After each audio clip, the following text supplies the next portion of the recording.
Yesterday's result was a real shame. A real shame. The first half was an awful showing from us.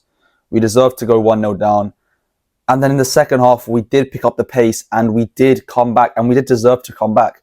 We fought so hard for it. We got given a stroke of luck or a stroke of brilliance from Caicedo with a magnificent finish from outside the box.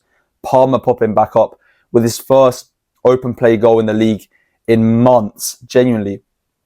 And it just felt like we had done enough. It felt like we had got another one of those sort of, I guess you could say, undeserved, scrappy wins, but they're the wins that get you places. They're the wins that get you trophies. The ones where you don't even deserve to win, you still manage to pull through. That shows your mentality. That shows your quality and your ability to have moments of brilliance that get you the 3 points. It really did feel like one of those nights. And all that came crashing down for, honestly, one of the most avoidable goals ever. From a long throw-in, which we were expecting, which had been occurring for every single time they got throwing near our box. We should have been prepared. We just weren't. Nobody was covering the back post. Nobody was tracking Fabio Carvalho. Nobody even bothered to try and clear it when it bounced around in the box. Sanchez was flat-footed. Look, I could blame anybody for that goal. I could honestly blame anybody for that goal. So I'm not going to focus too much on that, but that just kind of sums up the performance and the start to the season as well, unfortunately. Because look, if we won today, we would be top. We would have 3 wins from 4. We would have had only conceded 2 goals in 4 games. And I would be sitting here right now with so many more positives than negatives. But unfortunately, we did not get it done. And honestly, I think Brentford deserved to get a point out of it. I think for a lot of the game, they were even in control. Even when they weren't in control, they were still defending well and attacking, creating chances. They weren't just getting the ball and lobbing it back up. They were genuinely going for it themselves. And yeah, man, it was a draw. It wasn't. I don't think any team deserved to win more than the other. But yeah, it does hurt, bro. When you go from 1-0 down to 2-1 up, and you get what you think is going to be an 85th minute winner to concede an injury time, it's never good. It's never a good feeling. Now, let's talk about what went wrong from the start. Because, I mean, like I said, the first half was abysmal. The only reason why we even got back in the game and looked like we could even get the 3 points was because we made substitutions at halftime, which I respect from Maresca. Because last season, there were many instances and cases where we were performing like this in the first half, or, you know, for the majority of the second half. And it just felt like Maresca would do too little too late to avoid losing or dropping points in general. It like either subs coming too late or subs not coming at all, or yeah, lazy selections. That was a quite often occurrence last season with Maresca, and it did cost us a lot. Now, after the Conference League final, or during the Conference League final, I feel like he learned his mistakes and realised, look, I am the one in control. I can change it up if it's not working. Subbed on Reece James for Gusto at half-time, changed the course of the game and won us the trophy. Now, today, I think that subs still got us a point. I think I'm happy with the subs that came on. Cucurella and Reece James were obviously the main ones. They're always going to improve your side. And Tyreek George was a bit of an odd one for me coming on for Buonanotte, because I thought Buonanotte had a good half. I thought he should have come on for Gittins because Gittins was having an atrocious game. But no, Gittins stays on. Buonanotte comes off for Tyreek George. And I still think those subs were positive overall, definitely. Now, let's talk about the starting lineup, though. The starting lineup was just confusing. And it's one of those ones that you can just see from a mile away that we're just going to struggle. Now, I do understand that Maresca had to rotate. Obviously, we've got so many injuries. Colwill, Esteval was ill today, Delap. So we obviously didn't have the best selection of players anyway. João Pedro started, but he was clearly fatigued from international duty. But honestly, there were some selections that made no sense to me. For example, the defence. We had 2 right-backs on the bench, none on the pitch for the first half. We had Gusto and Reece James sitting on the bench. He played Wesley Fofana as a sort of right-back, right centre-back. Just did not work, and honestly was at fault for the first goal, just not tracking back at all, leaving Tosin isolated with Sade or whoever scored. And yeah, it was poor from Wesley Fofana. He had a bad game today as well, and he deserved to be subbed off at half-time. and Joel Harto as well. Just obviously in the inverting role, he was even playing as like an attacking midfielder at times. It was just so confusing, bro. It was like when Maresca was trying to play Gusto as an inverting midfielder, inverting right back, inverting into the midfield, and it just doesn't work with some of these guys, bro. They're just sometimes not built for it. And Harto, honestly, I don't know, bro. I think maybe we should just stick him as a backup left centre back, bro. I don't know if this inverting thing's gonna work. I know we needed to rest Cucurella, but he did not have a good game. Now, those are the only selection issues that I really did have. Obviously, Palmer on the bench. You could tell when Palmer came on that he was still not 100% match sharp or match fit.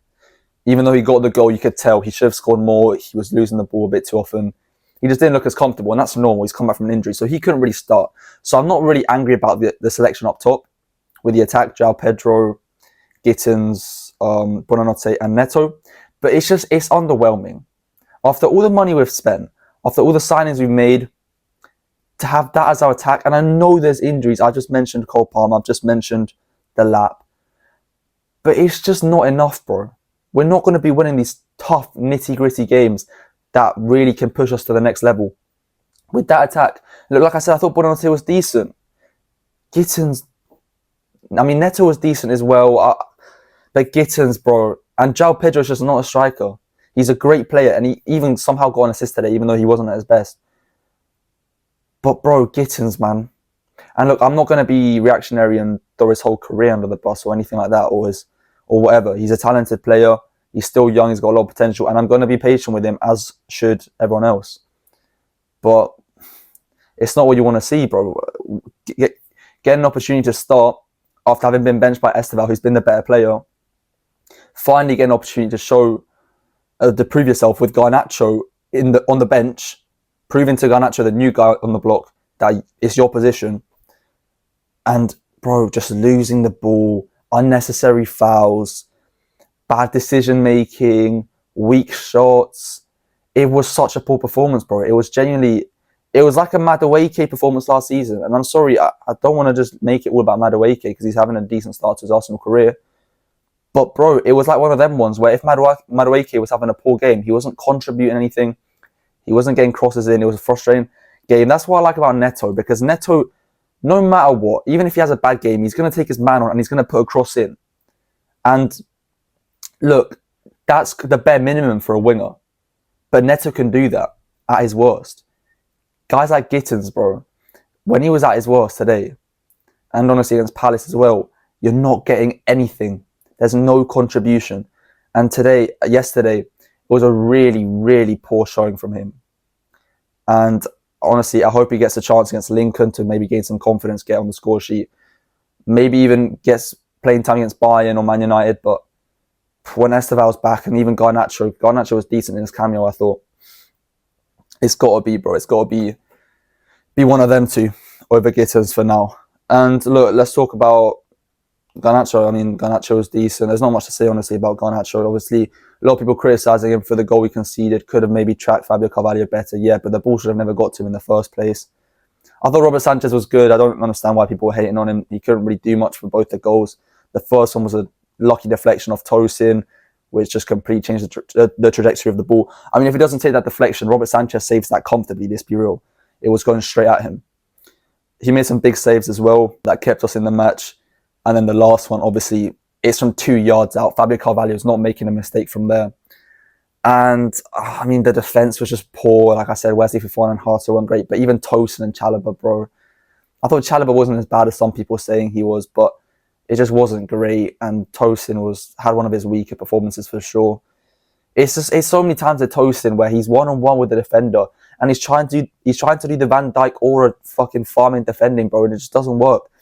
His legs are too long, and but genuinely, this might seem like I'm reaching, but the guy doesn't block shots when he's one-on-one. It happened against Ipswich with Amari Hutchinson. It happened today, and this happened against Fulham, literally the game before. Obviously, he got disallowed, but it's the same type of goal. On the counter-attack, our backline's exposed, and we suffer. And yeah, it's bad signs, bro. It's bad signs. Maresca, like I said, not too happy with the selection, but again, I do give him benefit of the doubt because injuries. We're playing Bayern on Wednesday.